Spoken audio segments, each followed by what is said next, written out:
ನಾಳೆ ಕಲಬುರಗಿಗೆ ಪ್ರಧಾನಿ ಮೋದಿ ಆಗಮಿಸಲಿದ್ದು ನಮೋ ಸ್ವಾಗತಕ್ಕೆ ತೊಗರಿಯ ಕಣಜದಲ್ಲಿ ಭರಪೂರ ಸಿದ್ಧತೆಗಳು ನಡೆದಿವೆ. ನಗರದ ಎನ್ವಿ ಕಾಲೇಜು ಮೈದಾನದಲ್ಲಿ ಬೃಹತ್ ಕಾರ್ಯಕರ್ತರ ಸಮಾವೇಶ ಆಯೋಜನೆ ಮಾಡಲಾಗಿದೆ. 10 ರಿಂದ 12 ನಿಮಿಷಗಳ ಕಾಲ ಪ್ರಧಾನಿ ಮೋದಿ ಸೆಮಿ ರೋಡ್ ಶೋ ನಡೆಸಿ ಕಾರ್ಯಕರ್ತರನ್ನ ಉದ್ದೇಶಿಸಿ ಮಾತನಾಡಲಿದ್ದಾರೆ.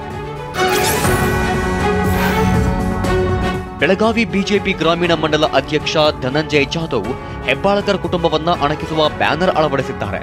ಲಕ್ಷ್ಮಿ ಹೆಬ್ಬಾಳಕರ್ ಸಚಿವರು, ಅವರ ಸಹೋದರ ವಿಧಾನ ಪರಿಷತ್ ಸದಸ್ಯ, ಶಾಸಕರ ಮಗನೇ ಸಂಸದನಾಗಬೇಕು ಅಂದ್ರೆ ಕಾರ್ಯಕರ್ತರು ಏನು ಭಜನೆ ಮಾಡಬೇಕಾ ಅಂತ ಹೆಬ್ಬಾಳಕರ್ ಕುಟುಂಬ ರಾಜಕಾರಣ ಟೀಕಿಸಲಾಗಿದೆ.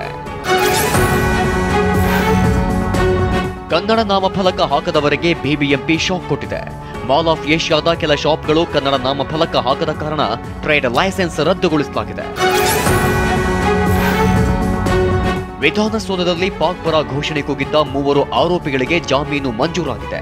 ಬೆಂಗಳೂರಿನ ಎಸಿಎಂಎಂ ಕೋರ್ಟ್ 2 ವ್ಯಕ್ತಿಗಳ ಶ್ಯೂರಿಟಿ ಪಡೆದು ಮೊಹಮ್ಮದ್ ಶಫಿ ನಾಶಿಪುರಿ, ಮುಜಾಮಿಲ್ ಎಲ್ತಾಜ್ಗೆ ಜಾಮೀನು ನೀಡಲಾಗಿದೆ. ಯಾದಗಿರಿ ಜಿಲ್ಲೆಯಲ್ಲಿ ಕುಡಿಯುವ ನೀರಿಗಾಗಿ ತತ್ವಾರ ಶುರುವಾಗಿದೆ. ವಡಗೇರ ತಾಲೂಕಿನ ಮುನಮುಟಗಿ ಗ್ರಾಮದಲ್ಲಿ ಜನ ಹನಿ ನೀರಿಗಾಗಿ ಪರದಾಡುವಂತಹ ಪರಿಸ್ಥಿತಿ ನಿರ್ಮಾಣವಾಗಿದೆ. ಕೋಟೆನಾಡು ಚಿತ್ರದುರ್ಗ ಜಿಲ್ಲೆಯಲ್ಲಿ ರಣಭೀಕರ ಬರಗಾಲ ಆವರಿಸಿದೆ. ಕಳೆದ 2 ವರ್ಷಗಳಿಂದ ಉತ್ತಮ ಮಳೆ ಬಂದಿತ್ತು, ಕೆರೆಕಟ್ಟೆಗಳು ಭರ್ತಿ ಆಗಿದ್ವು. ಆದರೆ ಈ ವರ್ಷ ಭೀಕರ ಬರಗಾಲದಿಂದಾಗಿ ಕೊಳವೆ ಬಾವಿಗಳು ಬತ್ತಿ ಹೋಗಿವೆ. ಕಾಫಿನಾಡಿನ ಆದಿಶಕ್ತ್ಯಾತ್ಮಕ ಅನ್ನಪೂರ್ಣೇಶ್ವರಿ ಸನ್ನಿಧಿಯಲ್ಲಿ ಬ್ರಹ್ಮ ರಥೋತ್ಸವ ಸಂಭ್ರಮ ಸಡಗರದಿಂದ ನಡೆಯಿತು.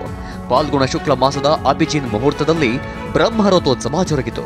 ಒಟ್ಟು 5 ದಿನ ನಡೆಯೋ ಈ ವಾರ್ಷಿಕ ಆಚರಣೆಯಲ್ಲಿ ರಾಜ್ಯದ ಮೂಲೆ ಮೂಲೆಗಳಿಂದ ಆಗಮಿಸಿ ಸಾವಿರಾರು ಭಕ್ತರು ಪಾಲ್ಗೊಂಡಿದ್ದರು.